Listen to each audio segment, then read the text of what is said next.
Karena itu saya ucapkan syukur, dan belum selesai ucapan saya, dia langsung macam kotak saya diprak. Lalu saya mendengar jawaban, saya tidak membutuhkan ucapan ini. Lalu saya bilang, lalu apa? Dia bilang,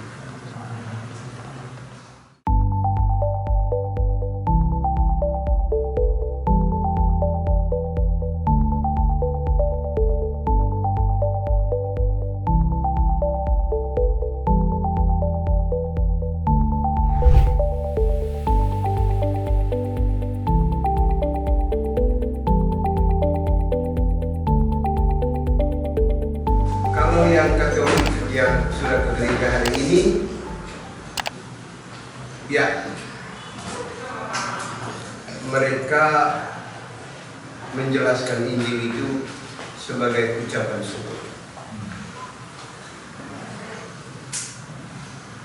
Dan bahkan diterjemahkan secara sederhana dan lebih banyak kelirunya.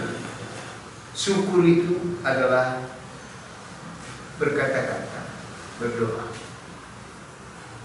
Hati-hati, Tuhan tidak membutuhkan syukur, tidak membutuhkan terima kasih. Saya punya pengalaman. Saya kan mendapat begitu banyak. Lalu saya berdoa begini, Tuhan, Engkau memberikan saya begini banyak, tetapi saya mau katakan, lalu saya dengan pikiran saya, dengan kebiasaan kita, karena itu saya ucapkan syukur, dan belum selesai ucapan saya, dia langsung macam kotak saya diprak. Lalu saya mendengar jawaban, saya tidak membutuhkan ucapan ini. Lalu saya bilang, lalu apa? Dia bilang, saya adalah sumber segala kasih. Saya tidak membutuhkan ucapan terima kasih. Apa yang saya lakukan? Kalau engkau sungguh mengasihi saya, dengan, kita tempatkan dengan, seperti yang ditulis di sini. Kita menempatkan dengar lebih dahulu dan lakukan apa yang kita dengar. Ini pengalaman saya. Karena itu pekerjaan saya paling banyak adalah dengar dan lakukan. Coba bacaan pertama, karena atas perintah Nabi Elisa, Naaman sembuh. Lalu dia membawa benda ke Elisa. Ditolak. Tanda terima kasih itu ditolak. Iya. Itu artinya Elisa tidak membutuhkan itu sebagai simbol hati Tuhan. Ya, 10 orang kusta, dan yang kembali justru orang Samaria yang di mata orang Israel itu dianggap manusia berdosa.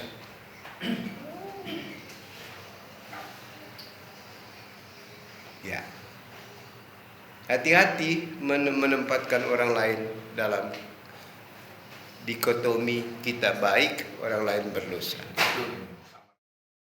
Maria datang Tuhan Yesus datang dalam bentuk yang kita tempatkan sebagai orang berdosa.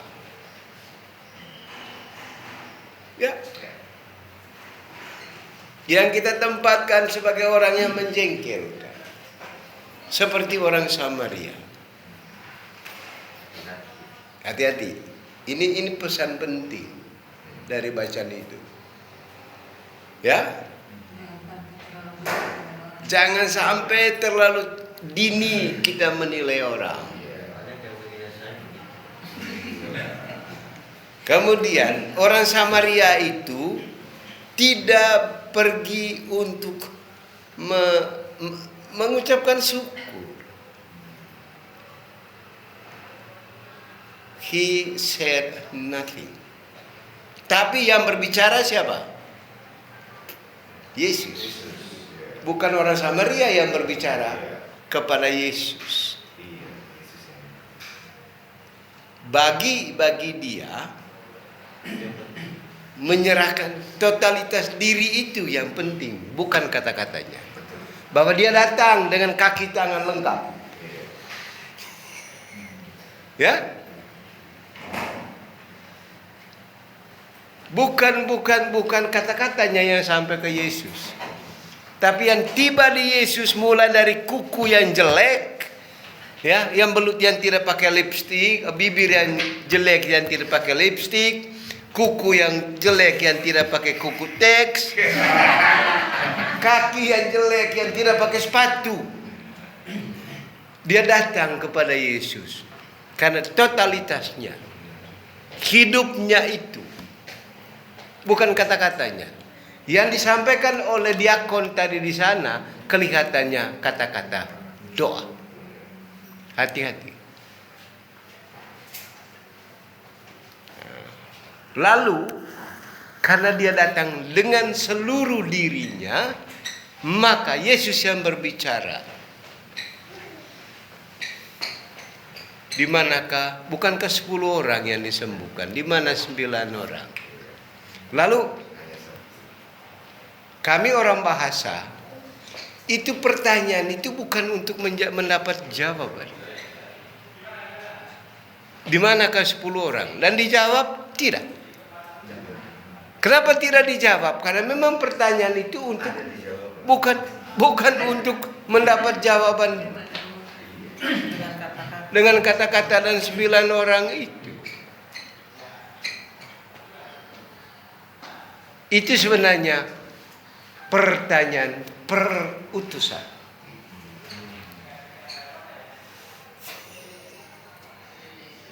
Pergilah.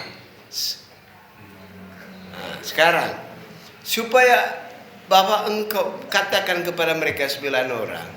Lalu supaya mereka tahu bahwa hanya engkau yang datang menyerahkan kembali dengan seluruh jiwa ragamu yang akan sembuh lebih dari 9 orang itu. 9 orang hanya sembuh tubuh.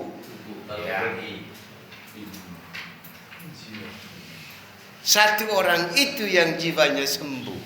Tapi tugas orang yang jiwanya sudah sembuh, wartakanlah kepada 9 orang itu tadi, supaya jangan pernah berhenti kembali kepada Allah, supaya bukan hanya tubuh kamu yang sembuh, tapi juga jiwa kamu yang sembuh.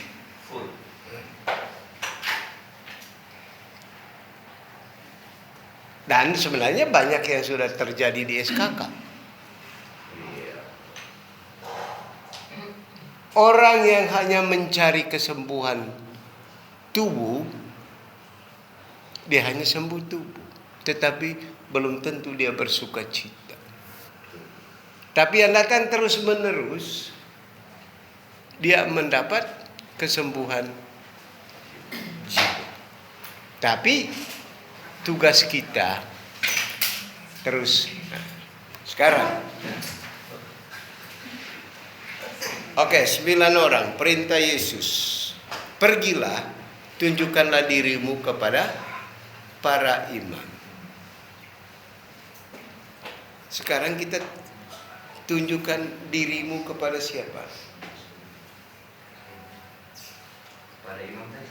Romo pada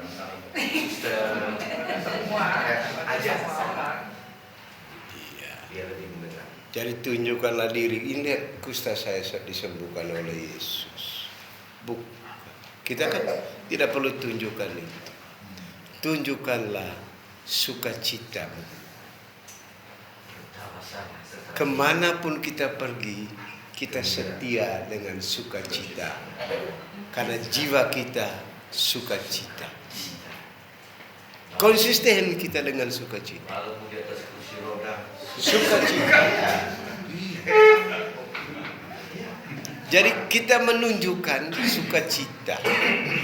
Kita menunjukkan bahwa diri kita sudah berubah.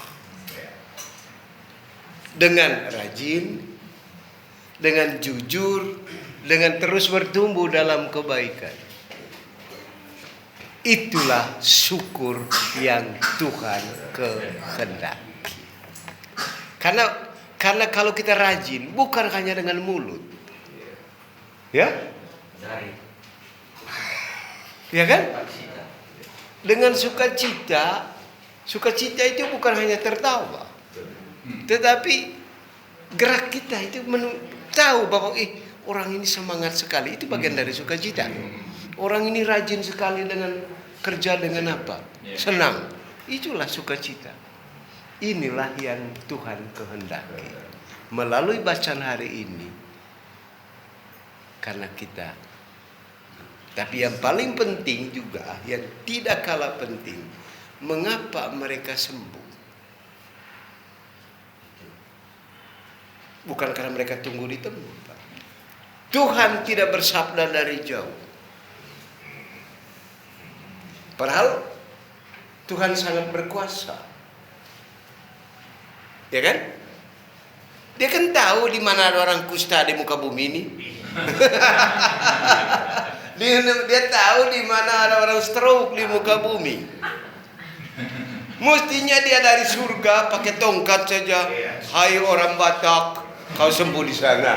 Bangunlah dari kursi roda. Bukan bisa. Tetapi membutuhkan satu perjuangan kecil dari kita. Pergilah ke tempat di mana Yesus lewat.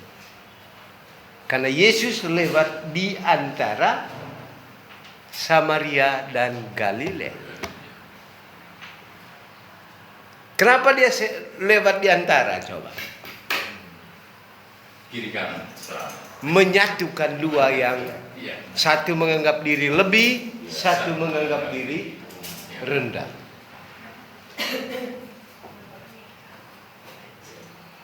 Orang Samaria pergi ke perbatasan itu.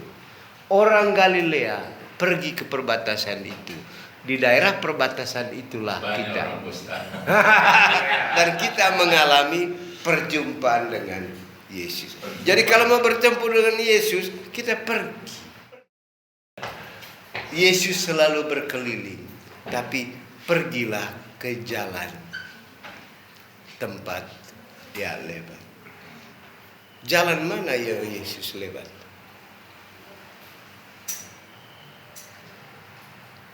Jangan pikir jalan di luar itu. Jalan kasih dan kebenaran. Masuklah ke situ, di sana, tanpa kita tahu, kita akan berjumpa dengan Yesus yang berkeliling. Karena itu orang yang selalu berbuat kasih dan jalan kebenaran selalu ada jawaban atas masalah atau penyakit kusta kehidupan yang ada. Ya. Bukan hanya kusta dalam arti fisik. Kusta itu banyak sekali. Banyak sekali penyakit kusta. Coba. Saya rasa cukup.